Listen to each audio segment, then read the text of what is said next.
Hello everyone, welcome you all to Parcham classes. I am Janvi. हम continue कर रहे हैं अपनी लूसेंट जनरल अवेयरनेस की सीरीज. इस पर्टिकुलर सीरीज में हम डिस्कस करते हैं यहाँ पे सब्जेक्ट वाइज एंड सब्जेक्ट में भी हम चैप्टर वाइज एमसीक्यू जो भी टॉपिक्स या सब टॉपिक्स से यहाँ पे फ्रेम हो रहे हैं उन सबको डिस्कस करेंगे. आप परचम पे अलग अलग फैकल्टी से यहाँ पे वेरियस जो है इंडिविजुअल सब्जेक्ट्स तो पढ़ते हो. इस मेन सीरीज का जो मोटिव है वो ये है कि हम यहाँ पर ज़्यादा से ज़्यादा क्वेश्चंस की प्रैक्टिस कर सकें. जिस चीज़ को हम एक थ्योरेटिकल फॉर्म में पढ़ रहे हैं उसे हम एमसीक्यू में प्रैक्टिस करें. ठीक है. इस लेक्चर की जो पीडीएफ होगी वो आपको पीडीएफ बैंक पे जो है अवेलेबल करा दी जाएगी. साथ ही साथ यहाँ पर जिन बच्चों को नहीं पता है पीडीएफ बैंक के बारे में, मैं बता दूं कि पीडीएफ बैंक के अंदर आपको यूट्यूब पे अवेलेबल जितने भी लेक्चर्स हैं उन सब की पीडीएफ अवेलेबल करा दी जाती है. साथ ही साथ ये जो पीडीएफ है आपको हमारी वेबसाइट parchamclasses.in पर भी मिल जाएगी. आप वहां से भी इस लेक्चर की पीडीएफ को ले सकते हो.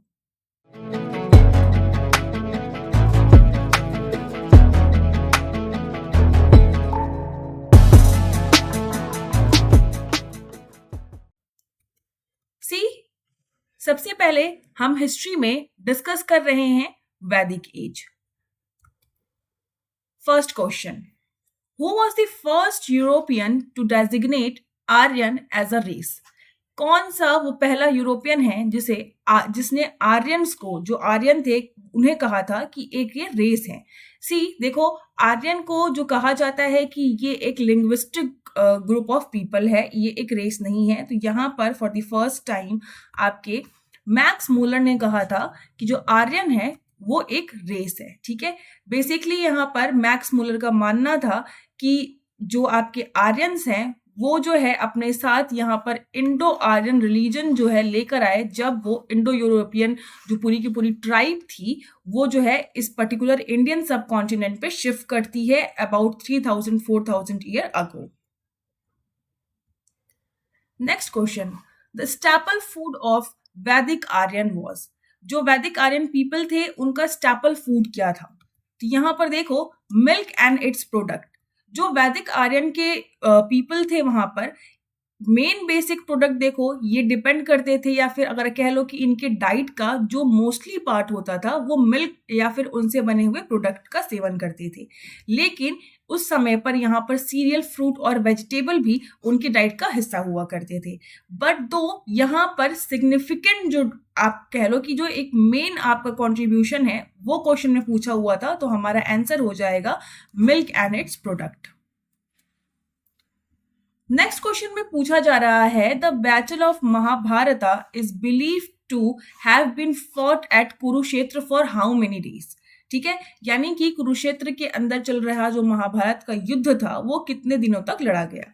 तो आपका आंसर हो जाएगा 18 डेज तक ये पूरा का पूरा युद्ध लड़ा गया बिटवीन कौरवस एंड पांड्यास. देखो, महाभारत एक संस्कृत एपिक है जिसे ऑलमोस्ट 3000 ईयर अगो पहले लिखा गया था. इसके अंदर 18 सेक्शन है टोटल, और ऋषि वेद व्यास ने इस ग्रंथ को, इस एपिक को लिखा था सरस्वती नदी के किनारे ऑलमोस्ट 900 बीसी में. नेक्स्ट क्वेश्चन में आपसे पूछ रहे हैं कि which one of the following stages of life of man in Aryan society in ascending order of age is correct? देखो, यहाँ पर आर्यन सोसाइटी के अंदर लाइफ को 4 स्टेजेस में बांटा गया. तो आपसे इस क्वेश्चन में यही पूछ रहा है कि वो जो 4 स्टेजेस थी उनका करेक्ट सीक्वेंस क्या है. ठीक है. तो यहाँ पे आपका आंसर हो जाएगा ए. सबसे पहले आता है यहाँ पे ब्रह्मचर्य, फिर आता है आपका गृहस्थ, फिर आता है वानप्रस्थ और फिर आता है संन्यास. इसे हम थोड़ा एलैबोरेट करके देखते हैं. अब देखो, यहाँ पर इन्हें टोटल 4 आश्रम्स कहा जाता है जो ये स्टेजेस होती हैं. ठीक है. तो अब इन्हें इन 4 आश्रम्स के अंदर सबसे पहले आपका ब्रह्मचार्य जो कि स्टूडेंट स्टेज होती है, फिर गृहस्थ जो हाउस होल्डर स्टेज होती है, फिर वानप्रस्थ. ठीक है. जब गृहस्थ जीवन से मुक्त होकर इंसान वन में जाता है in search of nirvana, and then यहाँ पर जो है एक एस्थेटिक स्टेज यानी संन्यास ग्रहण कर लेता है. Next question, Who among the following wrote Sanskrit grammar? Sanskrit grammar किसने लिखी? यहाँ पे देखिए, पणिनि ने जो है आंसर ऑप्शन सी इन्होंने जो है संस्कृत ग्रामर जो है लिखी। ऑलमोस्ट ये जो पूरी की पूरी किताब है ये लिखी गई आपकी 6th to 5th सेंचुरी के आसपास। पन्निनी जो थे वो आपके पुष्प कालावती गंधार यानी कि जो प्रेजेंट डे पाकिस्तान में ये रीजन पड़ता है वहां के रहने वाले थे। इन्होंने अष्टध्यायी के अंदर जो है पूरे के पूरे संस्कृत ग्रामर को कंपाइल किया था 8 चैप्टर्स के अंदर। टोटल इस बुक में 8 चैप्टर्स पाए जाते हैं। Next, which river has no mention in Rigveda? ठीक है, कौन सी नदी का मेंशन ऋग्वेद के अंदर नहीं किया गया है? तो देखिए यहाँ पे पेरियार का जिक्र जो है आपको ऋग्वेदा में नहीं मिलेगा। ऋग्वेदा के अंदर कौन कौन सी रिवर्स हैं आपकी? सिंधु है, सरस्वती है, गंगा, यमुना, शतुद्री, पुरुषनी, असिकनी, वितासा है आपकी। ठीक है, तो ये सारी रिवर्स जो है यहाँ पे ऋग्वेदा के अंदर मेंशन की गई हैं। One of the most important river है आपकी इंडस रिवर। ठीक है, और उसके बाद सरस्वती रिवर का भी नाम हमें ऋग्वेदा में देखने को मिलता है। देखो बेसिकली ऋग्वेदा के अंदर एक सप्त सिंधु टर्म का भी यूज किया गया है। सप्त सिंधु यानी कि जो आपका प्रेजेंट डे पंजाब है उस रीजन को डेजिग्नेट करने के लिए यूज किया गया था द लैंड ऑफ 7 रिवर्स। ठीक है, यहाँ पे कौन कौन सी नदियां पाई जाती हैं आपकी? सतलुज, झेलम, रावी, ब्यास, चेनाब, सरस्वती और इंडस। इन्हीं के नाम पर यहाँ पे इसे सप्त सिंधु रीजन कहा जाता था। Next, Purushasukta is founded in which of the following books? यहाँ पर देखिए आपका आंसर हो जाएगा बी। ऋग्वेदा के अंदर आपको पुरुषुक्ता देखने को मिलता है। बेसिकली ऋग्वेदा के जो 90th हाइमन है उसमें 10th मंडल के अंदर आपको ये पुरुषुक्ता देखने को मिलेगा। Next, Patanjali is well known for the compilation of which of the following sutras? ठीक है, पतंजलि के बारे में यहाँ पे पूछ रहे हैं कि पतंजलि ने कौन सी बुक को या फिर कौन से सूत्रा को यहाँ पे कंपाइल किया था। तो आंसर हो जाएगा ए, योग सूत्र की बात की जा रही है। देखिए यहाँ पर पतंजलि ने टोटल 196 इंडियन सूत्रास को जो है कंपाइल किया और उसको एक फॉर्म दिया योग सूत्रा का। योग सूत्रा के अंदर बेसिकली यहाँ पर किस तरीके से फिलॉसफी और योग को प्रैक्टिस किया जाए ये सारी चीजें जो है लिखी गई हैं। इसकी कंपाइलेशन जो है अराउंड 500 to 400 BCE के आसपास देखी गई थी। नेक्स्ट क्वेश्चन में देखिए पूछा जा रहा है कि निवि, परिधान और अधिवासा ये 3 यहाँ पे टर्म्स दिए गए हैं।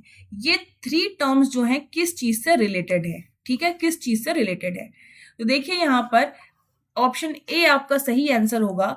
ये जो आपके निवि परिधान हैं ये एक तरीके के गारमेंट्स हैं जो आर्यन सोसाइटी में लोग पहना करते थे।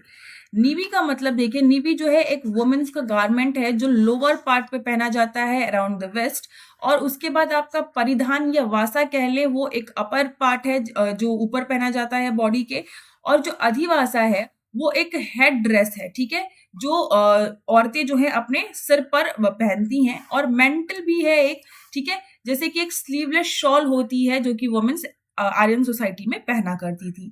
देखिए ये टर्म्स जो है बहुत इंपॉर्टेंट हो जाते हैं क्योंकि एग्जाम में ऐसे ही रैंडम टर्म्स देते हैं और पूछते हैं कि ये टर्म्स किस चीज से रिलेटेड है। ठीक है, नेक्स्ट क्वेश्चन, द वर्ल्ड सत्यमेव जयते।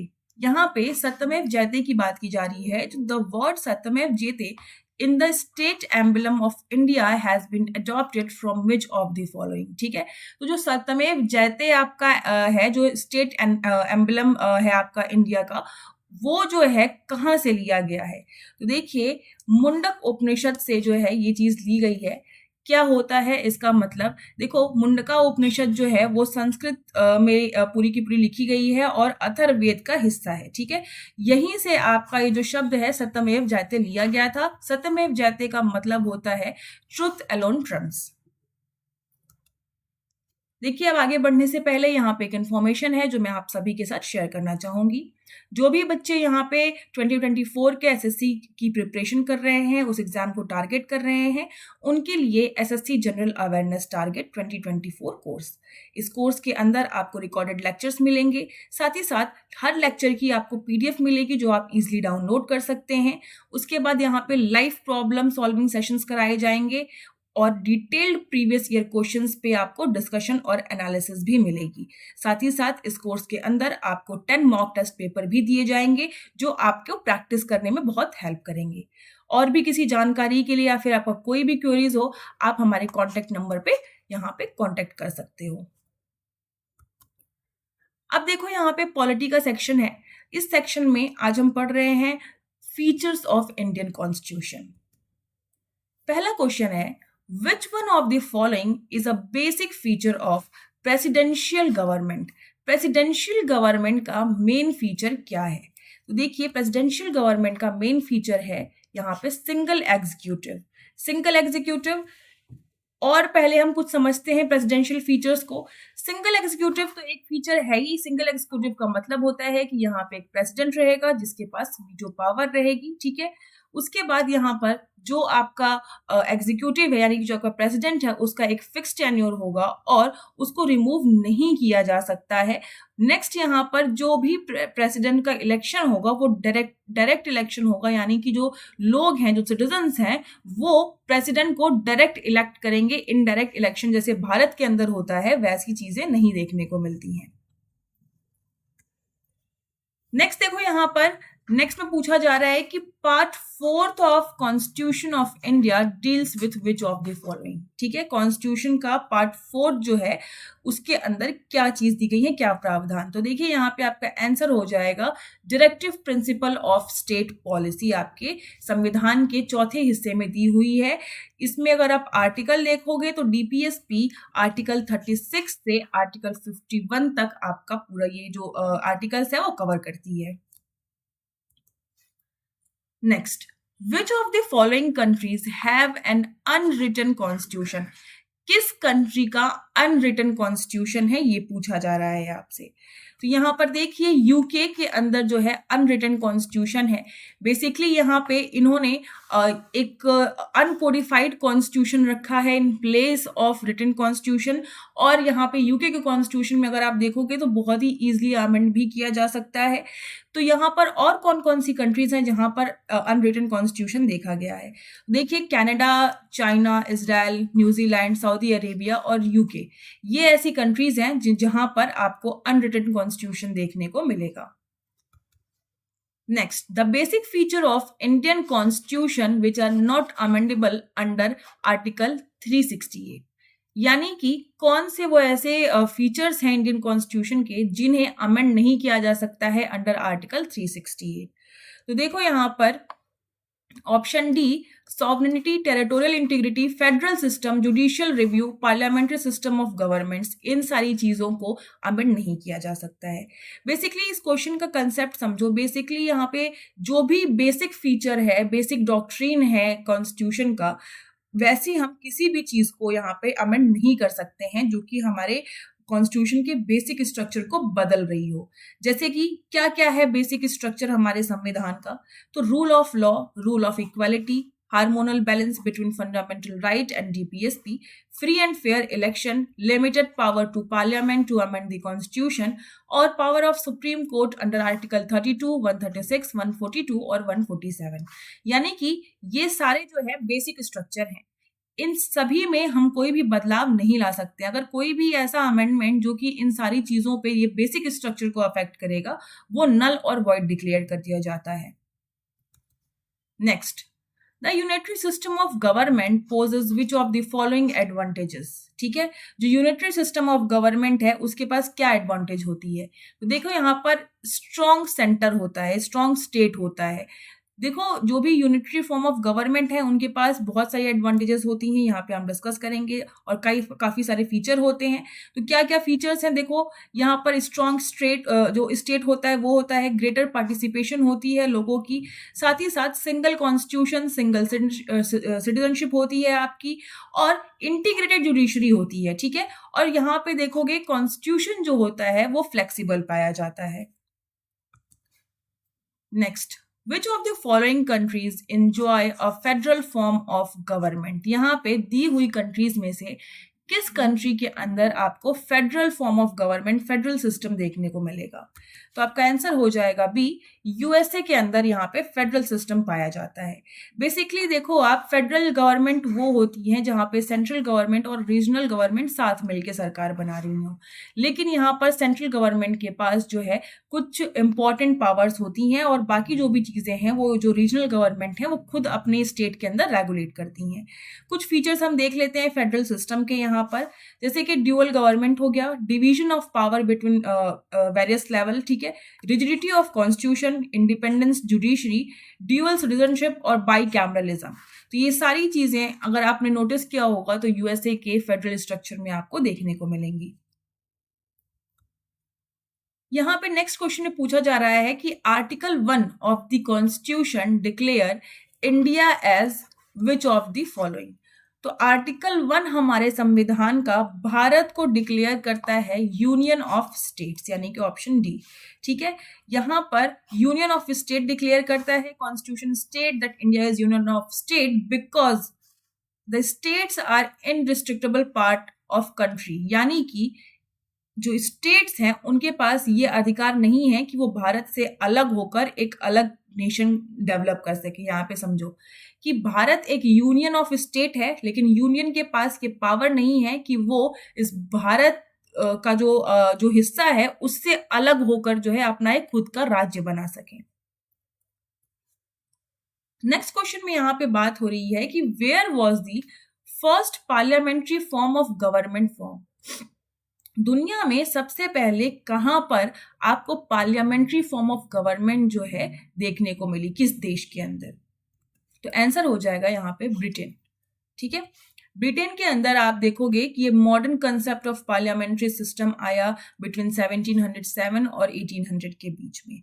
यहाँ पर जितनी भी ब्रिटिश की कॉलोनीज थी वहां पर इस सिस्टम को अडॉप्ट किया गया, इंक्लूडिंग इंडिया।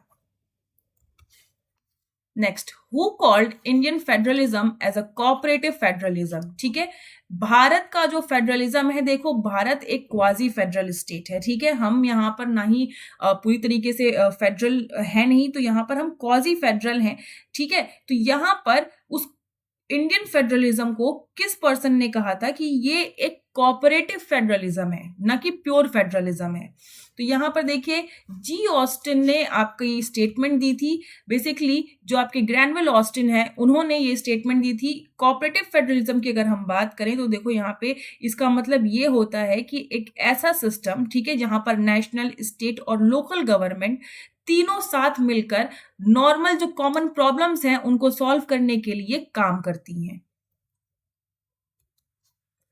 नेक्स्ट क्वेश्चन में यहाँ पे बात हो रही है कि where was the concept of written constitution first born. पहली बार, जैसे कि हम देख सकते हैं कि ब्रिटेन की अगर हम बात करें तो वहां पर अनरिटन कॉन्स्टिट्यूशन है, तो आखिर पहली बार किस कंट्री के अंदर यहाँ पे रिटन कॉन्स्टिट्यूशन का कंसेप्ट बॉर्न हुआ? तो देखिए यूएसए के अंदर जो है यहाँ पे रिटन कॉन्स्टिट्यूशन की बात की गई जब एक अर्ली कॉलोनी था अमेरिका। यहाँ पे आप देखोगे जो यूनाइटेड स्टेट है वो ओल्डेस्ट रिटन कॉन्स्टिट्यूशन है। इनका जो संविधान है वो 1787 में लिखा गया और 21 जून 1788 में इसे रेटिफाइड किया गया। नाउ देखो अब हम डिस्कस करने वाले हैं ज्योग्राफी सेगमेंट को। ज्योग्राफी में आज जो टॉपिक हम डिस्कस कर रहे हैं वो हम डिस्कस कर रहे हैं वॉल्केनोज एंड अर्थक्वेक। यहाँ पे आगे बढ़ने से पहले एक चीज मैं बता दूं, हम यहाँ पर ज्यादा से ज्यादा क्वेश्चंस को प्रैक्टिस करने की कोशिश कर रहे हैं, ठीक है। एक्सप्लेनेशन में आप देखो कि जो लॉजिकल चीजें हैं, जो इन डेप्थ चीजें हैं, वो आप स्टैटिक प्लेटफॉर्म पे अलग अलग फैकल्टी से पढ़ते हो। तो यहाँ पर हम एक्सप्लेनेशन जो है बिल्कुल टू द पॉइंट और स्ट्रेट फॉरवर्ड करते हुए चलेंगे। अदरवाइज क्या होगा कि हम ज्यादा क्वेश्चंस को जो है प्रैक्टिस नहीं कर पाएंगे। नेक्स्ट, यहाँ पे देखो फर्स्ट क्वेश्चन में पूछा जा रहा है composite volcano cone is also called stratocone because of which of the following reason, ठीक है। जो आपका कंपोजिट वॉल्केनो कोन है उसे स्ट्रेटाकोन क्यों कहा जाता है, ठीक है। तो यहाँ पर देखो ऑप्शन ए, क्योंकि अल्टरनेटिव शीट ऑफ लावा और प्रोक्लास्टिक मटेरियल्स जो है यहाँ पर कंपोजिट वॉल्केनो में पाए जाते हैं। क्या मतलब है इसका? देखो यहाँ पर जो आपका वॉल्केनो होता है वो जब साइमल्टेनियसली यहाँ पर इरप्शन होता है, ठीक है, तो यहाँ पर एक लेयर्स फॉर्म हो जाती हैं, या फिर आप देखोगे इरप्शन नहीं भी हो रहा है तो लावा फ्लो आउट कर रहा है तो वो एक लेयर, एक स्ट्रेटा फॉर्म कर लेता है, ठीक है। और कई सारे रॉक के डैब्रिश जो कि एक कोन शेप का फॉर्मेशन करते हैं, जैसा कि आप यहाँ पे देख सकते हो। ये है आपका, तो यहाँ पे कई सारे स्ट्रेटा फॉर्म हो गए, ये लावा क्योंकि फ्लो आउट कर रहा है और इसी लावा का ये जो प्रॉपर लेयर्स हैं ये फॉर्म हो जा रही हैं और धीरे धीरे आगे बढ़ के कोन शेप का एक स्ट्रक्चर बना रही हैं, ठीक है। तो इस कारण से यहां पर जो कंपोजिट वॉल्केनो है इसे स्ट्रेटोकोन्स भी कहा जाता है। Next, the cup shape mouth of volcano is, ठीक है, यहाँ पे जो वॉल्केनो का कप शेप माउथ है उसे हम क्या कहते हैं? तो उसे देखो हम कहते हैं क्रेटर, ठीक है। यहाँ पर आप क्रेटर का यहाँ पे आप पिक्चर में देख रहे होगे कि किस तरीके से, देखो यहाँ पर क्या होता है कि ये क्यों इस चीज की फॉर्मेशन होती है क्रेटर्स की। जब बहुत ज्यादा अमाउंट पे माग्मा जो है यहाँ से इजेक्ट आउट कर जाएगा तो यहाँ पर कुछ आपको इस क्रेटर जैसा जो है फॉर्मेशन देखने को मिलेगा। काफी लार्ज डेंट होता है, ठीक है। यहाँ पे अगर आप देखोगे हाई अमाउंट ऑफ माग्मा जो है वो इजेक्ट आउट हुआ है तो। Next, a volcanic eruption is most likely to be violent when in which of the following conditions, ठीक है। वॉल्केनिक इरप्शन जो है वो बहुत ही ज्यादा खतरनाक या वायलेंट या फिर आप कह लो कि बहुत ही ज्यादा ड्रास्टिक जो है वो किन कंडीशन में होता है? तो यहां पर देखो ऑप्शन सी, जब लावा जो है बहुत ज्यादा विस्कस होगा। विस्कस आप समझ रहे हो कि जो वॉल्केनिक इरप्शन है वो डिपेंड करता है कि जो माग्मा है वो कितना विस्कस है। जितना ज्यादा हाई विस्कस माग्मा होगा वो उतना ही थिक होगा और जल्दी फ्लो आउट नहीं कर पाएगा। उसके अंदर बहुत हाई अमाउंट का सिलिका कंटेंट भी आपको देखने को मिलेगा। अब क्या होता है कि जब माग्मा इतना थिक होता है तो जो गैसेस होती हैं उसके अंदर वो ट्रैप्ड आउट हो जाती हैं क्योंकि वो निकल नहीं पाती हैं, और इस कारण से प्रेशर जो है वो अंदर ही अंदर बिल्डअप होता है और काफी बड़े एक्सप्लोजन में फिर वो आप देखोगे कि इरप्शन के रूप में बाहर निकलता है। Next, which of the following feature is not aspect of volcanicity? इनमें से कौन सा स्ट्रक्चर जो है वोल्केनिक इरप्शन की वजह से फॉर्म नहीं होता है? यही आपसे क्वेश्चन में पूछा जा रहा है। तो देखो यहाँ पर फोल्ड्स जो है वो वोल्केनोसिटी से फॉर्म नहीं होते हैं। फोल्ड अगर आप देखोगे तो एक वेव लाइक स्ट्रक्चर होते हैं जो कि रॉक से फॉर्म होते हैं। जब भी किसी रॉक को कंप्रेस या बेंड किया जाता है या डिफॉर्म किया जाता है तो यहाँ पर फोल्ड लाइक स्ट्रक्चर्स जो है आपको देखने को मिलेंगे। Next question, which of the following statement related to earthquake is or are correct? ठीक है, तो क्या है statement? The point of origin of an earthquake is called epicenter. जहां से earthquake की origin होती है उसे epicenter कहते हैं। दूसरा स्टेटमेंट कह रहा है कि the lines joining the place which were affected by earthquake at the same point of time is called homosemal lines। ठीक है, तो यहाँ पर देखो दूसरा स्टेटमेंट सही है। जो भी जो प्लेसेस हैं जो कि आपकी earthquake से affected हैं वो प्लेसेस को ज्वाइन करने वाली लाइन को कहते हैं हम होमोसिमल लाइन। ठीक है, तो आपका आंसर हो जाएगा बी, सेकंड ओनली। पहला स्टेटमेंट देखो इसलिए नहीं सही है क्योंकि जो अर्थ की ओरिजिन होती है वो होती है आपकी फोकस से या हाइपोसेंटर से। यहां आप इमेज में देख सकते हो ये है आपका फोकस या हाइपोसेंटर अर्थ के बिलो। ठीक है, और ये है आपका एपिसेंटर, यानी कि सबसे पहले जहां पर जो वेव्स हैं, जो अर्थक्वेक की जो आप कह लो कि जो ये हाइपोसेंटर से जो फॉल्ट के पास से जो एक्टिविटीज फॉर्म हो रही हैं उनको जब सबसे ज्यादा आप सरफेस पे जब ये वेव्स पहुंचेंगी तो वहां पे ये एपिसेंटर बनेगा। ठीक है, next, the line joining the place of equal intensity of seismic wave are known as what? देखो यहां पे पूछा जा रहा है कि वो लाइंस को क्या कहते हैं जो equal intensity of seismic wave की प्लेसेस को जहां पर उन जगहों को जोड़ती हैं जहां जहां पर सेम इंटेंसिटी की सीज्मिक वेव्स देखने को मिलती हैं। ठीक है, तो यहां पे आपका आंसर हो जाएगा बी, आइसोसीजमल लाइन की बात कर रहे हैं। ये आइसोसीजमल लाइन जो है बेसिकली वो जो भी इक्वेटर पे अर्थ पे प्लेसेस हैं जहां जहां पर भी सेम इंटेंसिटी की सीज्मिक वेव देखने को मिलती हैं उन सारी जगहों को कनेक्ट करती है। अब इंटेंसिटी देखो किसी भी अर्थक्वेक की कैसे पता लगाई जा सकती है, तो बेसिकली कितना डैमेज हुआ है उस पर्टिकुलर जगह को, इससे हम पता लगा सकते हैं कि अर्थक्वेक की इंटेंसिटी कितनी थी। 7th question, the famous ring of fire which account for 68% of an earthquake occurring in the earth is? अब यहां पर देखिए आपसे पूछ रहा है कि जो रिंग ऑफ फायर का रीजन है, ठीक है, जहां पर हम 68% वर्ल्ड के अर्थक्वेक देखते हैं वो किस ओशन में पड़ता है? तो देखो पैसिफिक ओशन के अंदर आपका रिंग ऑफ फायर पाया जाता है। ये आप इमेज में देख सकते हो, ये आपका रिंग ऑफ फायर है, ठीक है। बेसिकली यहाँ पर 68% और ऑलमोस्ट 90% पूरे वर्ल्ड का अर्थक्वेक देखने को मिलता है। देखोगे पूरे वर्ल्ड में जितने भी वॉल्केनोज प्रेजेंट हैं उसमें से 75% वर्ल्ड के एक्टिव और डोरमेंट वॉल्केनोज जो हैं आपके रिंग ऑफ फायर के पास देखने को मिलेंगे। Next, a valley of 10,000 smokes is a name given a zone near the volcano. कौन सी वो जोन है? ठीक है, देखो यहाँ पर वैली ऑफ 10,000 स्मोक के नाम से एक वैली है। बेसिकली ये जो वॉल्केनो के आसपास का पूरा एरिया है। देखिए आपका कटमई ऑफ अलास्का, ये जो रीजन है इसे वैली ऑफ 10,000 स्मोक कहते हैं। यहाँ पे आप इमेज में देख सकते हो कि यहाँ पर जो आपका कटमई नेशनल पार्क है, ठीक है, वहां पर 1912 में जो है आपका माउंट कटमई से जो वॉल्केनो है वो इरप्ट होता है और पूरी की पूरी जो वैली है वो लावा में कवर हो जाती है, ठीक है। तो यहाँ पर आप देखोगे कि इस तरीके के कुछ जो है आपको स्मोक देखने को यहाँ पर मिलेंगे। नेक्स्ट यहाँ पे देखो, which one of the following best describe the world distribution of active and recently active volcano? ठीक है, यहाँ पर दिए गए ऑप्शंस में से कौन सा ऑप्शन सबसे बेस्ट डिस्क्राइब करता है कि जो एक्टिव वॉल्केनोज का डिस्ट्रीब्यूशन है पूरे वर्ल्ड में वो किस तरीके से हुआ है? ठीक है, तो यहाँ पर देखो ए हो जाएगा कि मोस्टली जो वॉल्केनोज हैं they are found in association with young fold mountain chains. जो यंग फोल्ड माउंटेन चेन्स हैं उनके आसपास आपको यहाँ पर एक्टिव वॉल्केनोज देखने को मिलेंगे पूरे वर्ल्ड में, क्योंकि देखो यहाँ पर जितने भी यंग फोल्ड माउंटेन्स हैं वहां पर कन्वर्ज हो रही है, जो प्लेट्स हैं वो कन्वर्ज हो रही हैं, ठीक है। तो यहाँ पर अब क्या होता है कि जब ये प्लेट्स बेसिकली कन्वर्ज होती हैं तो आपको कई सारे फॉल्ट्स देखने को मिलेंगे, ठीक है। बेसिकली टेक्टोनिक प्लेट जो है वो रिजिड स्लैब होती हैं जो एस्थेनोस्फीयर के ऊपर आपकी फ्लोट कर रही होती हैं। तो जब यहाँ पे वो कन्वर्जन होगा तो यहाँ पर जो प्रेशर बिल्डअप होगा तो यहाँ पर इन सारी जगहों पर आपको एक्टिव वॉल्केनोज देखने को मिलेंगे।